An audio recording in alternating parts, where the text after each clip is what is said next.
Assalamualaikum warahmatullahi wabarakatuh. Perkenalkan, nama saya Indriani. Di sini saya akan melanjutkan materi dari Apriliani Agustiningrum yang bertemakan tentang intellectual functioning, subtest and scatter analysis. Di sini saya akan membahas tentang performance subtest Wechsler scales. Yang pertama, picture completion. Subtest ini melibatkan kemampuan untuk berkonsentrasi dan fokus pada detail untuk membedakan antara aspek penting dan tidak penting dari suatu situasi. Keterampilan konseptual dan persepsi diperlukan untuk memungkinkan orang tersebut mengatur gambar yang disajikan dan membandingkannya dengan pengetahuan internal dari objek yang terlibat.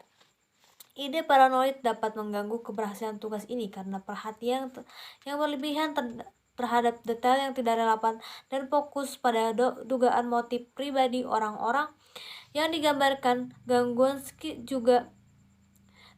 juga terjadi pada kepribadian obsesif karena kecenderungan untuk terlalu fokus pada banyak detail daripada berkonsentrasi pada suatu hal yang menjadi pusat situasi. Sikap waspada juga dapat meningkatkan skor pada subtest ini karena subjek memiliki kecenderungan yang lebih besar untuk memperhatikan detail non-verbal.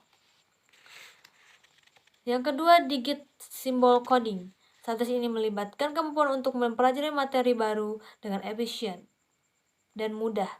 Ini membutuhkan perhatian dan konsentrasi dalam konteks kecepatan dengan koordinasi visual motorik. Akibatnya, subtest ini berharga dalam menilai kemampuan untuk belajar baru dan menentukan di mana kecepatan yang sesuai. Persyaratan ini membuat subtest sangat berguna dalam menilai gangguan organik dan mengklarifikasi masalah ketidakmampuan belajar. Dalam mengevaluasi masalah diagnostik seperti itu, berguna untuk mencatat keakuratan simbol yang direproduksi untuk menentukan tanda-tanda distorsi persepsi. Untuk alasan yang sama, pembalian secara khusus harus diperhatikan karena kecepatan, ketepatan, dan kemampuan untuk mempelajari asosiasi baru diperlukan untuk akses dalam subtest ini. Hal ini sensitif terhadap fenomena depresi serta kebingungan yang terkait dengan skizofrenia. Yang ketiga, block design. Subtest ini membutuhkan kapasitas untuk abstraksi dan pembentukan konsep bersama dengan perencanaan, penilaian, analisis visual, dan keterampilan koordinasi visual motorik.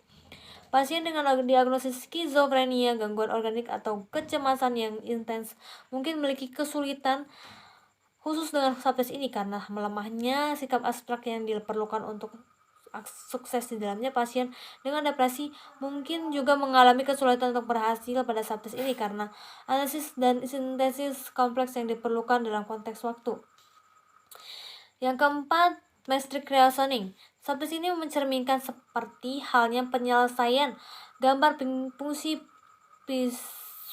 visual subjek tanpa keterlibatan motorik, sehingga kapasitas pemrosesan visual informasi dan penalaran abstrak dalam domain visual adalah keterampilan utama yang disadap. Juga diperlukan adalah kemampuan untuk mengikuti arahan, memahami detail penting, dan abstraksi latihan.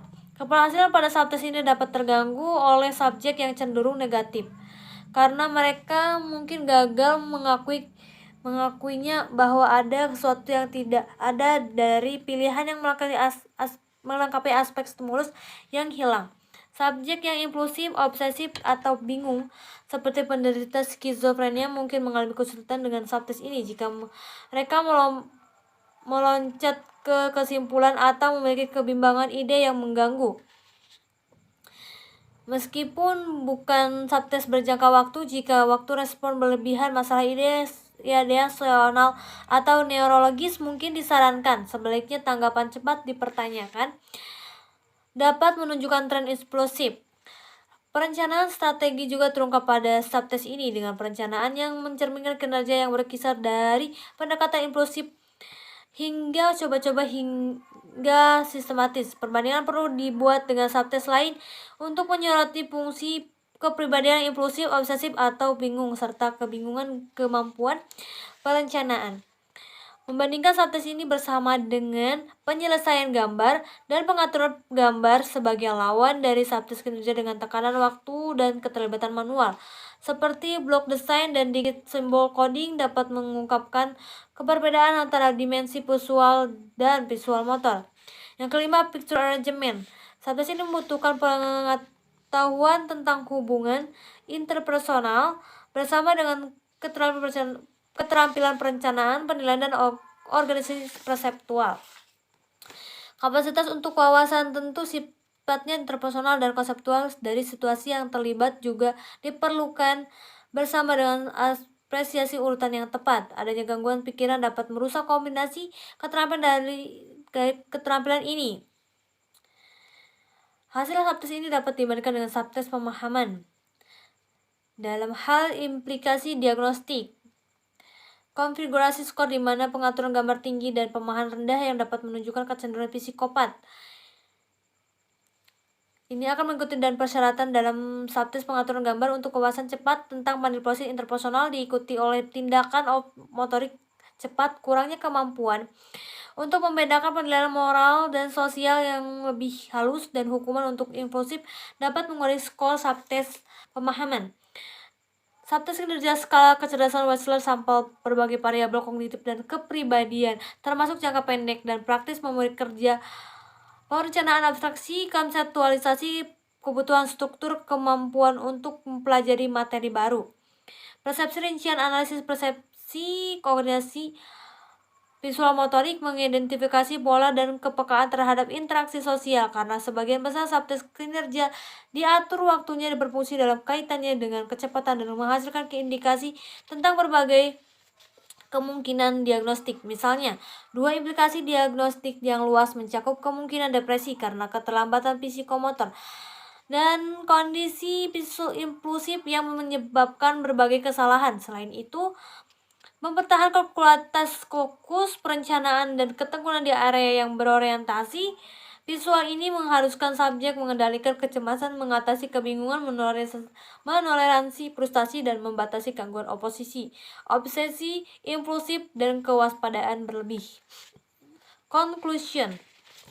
Pada bab 4 sampai bab 7 terdiri dari kerangka kerja analitik untuk melihat gambar kohesif dari organisasi kognitif fungsi intelektual. Gambaran ini memungkinkan pelaporan kapasitas ego seperti integrasi, sintesis, dan fungsi realistis, adaptif, kreatif, serta penentuan yang lebih sempit tentang sifat kecerdasan IQ dan analisis kekuatan dan kelemahan kognitif spesifik pada individu. Pengaruh kecemasan dan ketegangan pada fungsi pasien dalam situasi pengujian dan pada pengujian kecerdasan khususnya telah digarisbawahi. Variabel kecemasan yang penting ini kehadirannya, sifatnya, dan cara kecemasan itu disalurkan dan dikelola memainkan peran penting dalam memahami infrastruktur kepribadian karena efek kecemasan. Itu yang pertama, analysis of scatter. Ada 6, yaitu yang pertama, sebab tingkat potensi fungsi intelektual sama pentingnya untuk menunjukkan apakah hasil yang diperoleh mendekati atau tidak sesuai dari tingkat potensial. Faktor-faktor yang mengganggu yang dapat mengurangi fungsi maksimal termasuk konflik emosional, faktor budaya, dan kecemasan umum. Yang kedua, pencar interates, mencakup respon yang tidak merata dalam subtes yang diberikan, memungkinkan penilaian konsistensi, kesenjangan, akurasi, dan penilaian dan variasi kualitas antara respon dalam subtes tertentu. Yang ketiga, intertest scatter mengacu pada ekspresi kecerdasan yang tidak merata antara subtes, memungkinkan perbandingan pengembangan kapasitas yang dicerminkan oleh subtes yang berbeda. Yang keempat, tingkat potensi fungsi intelektual dapat diperkirakan dengan menggunakan scatter atau prorating. Yang kelima, adanya ketegangan yang mengganggu perhatian dan konsentrasi dapat diungkapkan dengan gangguan kinerja pada subtes digit spans dan digit simbol coding. Yang keenam, kebingungan skizofrenia dapat mengganggu logika abstraksi organik, dapat mempengaruhi kapasitas kontenoid. Clinical implication of subtest. Yang pertama, lisan atau verbal. Kosakata berkorelasi baik dengan keseluruhan IQ, mencerminkan prosesan verbal penyerapan dan atau membaca. Kebiasaan di tingkat akademik atau budaya skor rendah dapat mengindikasikan represi. Kesamaan menunjukkan kemampuan konsepsi, abstraksi, verbal, dan kemampuan menggambar hubungan mungkin terganggu ketika ada organik. Hitung berkaitan dengan masalah fokus, konsentrasi, dan memori. Aritmatika tinggi dapat menjadi kontradikasi masalah histeria atau impuls. Rentang angka melibatkan kapasitas untuk perhatian, kemampuan untuk mengontrol kecemasan, dan memori jangka pendek. Aritmatika tinggi atau rentang digit rendah menunjukkan tren depresi. Rentang angka tinggi atau aritmatika rendah menunjukkan kecenderungan skizoid atau obsesif. Informasi yang mencerminkan orientasi pencapaian memori dan kontrol kecemasan, paparan pendidikan, dan atau penekanan budaya pada fakta. Pemahaman melibatkan penilaian angka akal sehat, kecerdasan praktis, dan kepekaan moral. Informasi tinggi atau pemahaman rendah yang menunjukkan tren obsesif. Informasi rendah atau pemahaman tinggi menunjukkan intrusi kecemasan dan adanya represi atau orientasi tindakan, dan mungkin menyarankan implikasi histeris atau psikopat. Yang kedua, performance. Penjelasan gambar menyoroti kemampuan untuk mengevaluasi detail dan membedakan yang esensial dari yang tidak esensial. Skor yang lebih rendah dapat dihasilkan dari ide paranoid atau tekanan berlebihan pada detail kecil, terlalu fokus pada hal-hal yang tidak penting yang hilang, atau tren obsesif terlalu fokus pada banyak hal yang tidak relevan. Lebih detailnya menyebabkan yang menonjol diabaikan. Skor yang lebih tinggi mungkin mencerminkan kewaspadaan.